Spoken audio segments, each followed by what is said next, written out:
saya dari kelas 11 BIS. Di sini saya akan menjelaskan tentang tokoh proklamasi kemerdekaan Indonesia. Jadi, sebelum kalian menonton video ini lebih lanjut, tolong like, komen, dan subscribe ya. Terima kasih. Ini merupakan presiden pertama Indonesia, yaitu Insinyur Soekarno.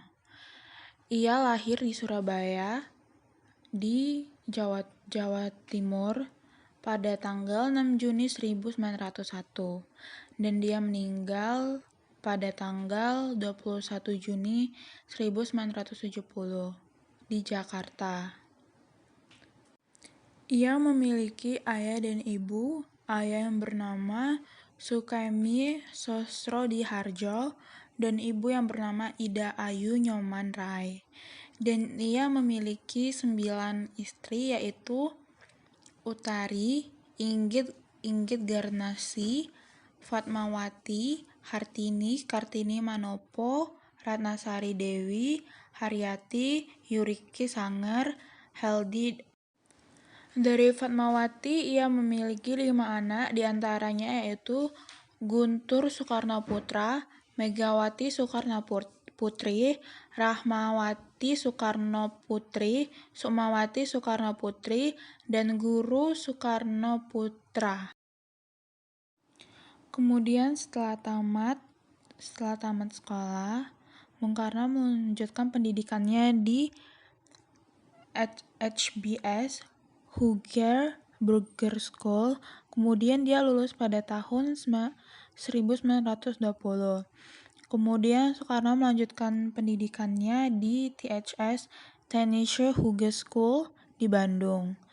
HGS ini merupakan cikal bakal Institut Teknologi Bandung.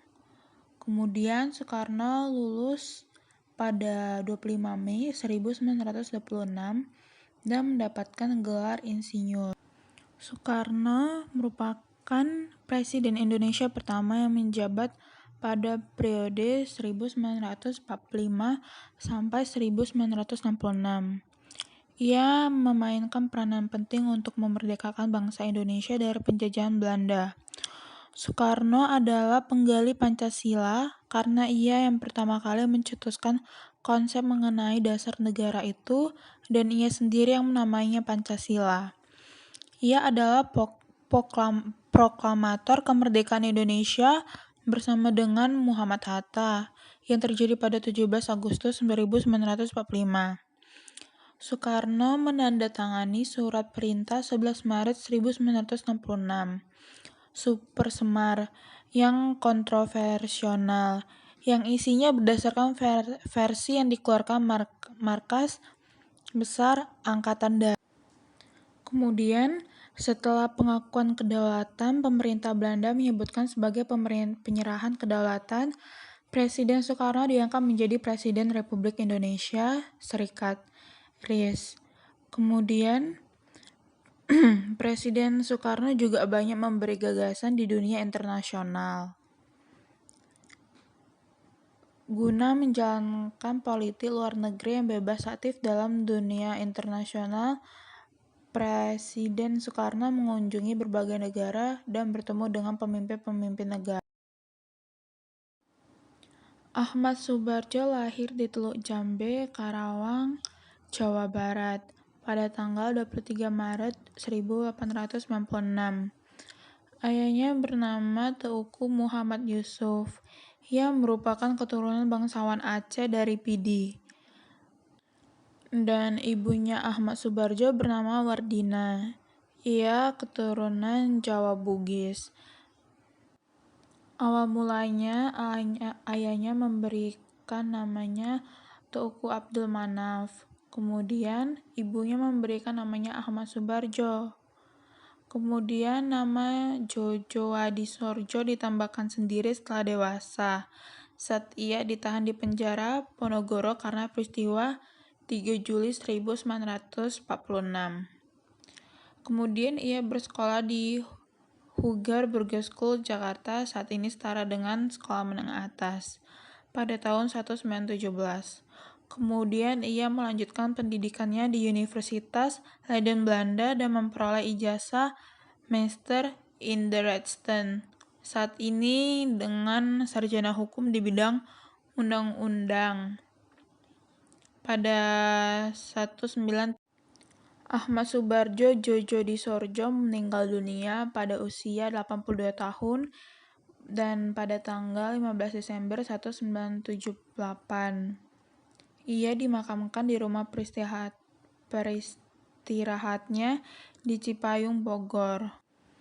Pemerintah mengangkatnya sebagai pahlawan nasional pada tahun 2009. Ahmad Subardjo memiliki 3 anak, yaitu Teuku Saleh, Abdul Karim, dan Cut Aminah.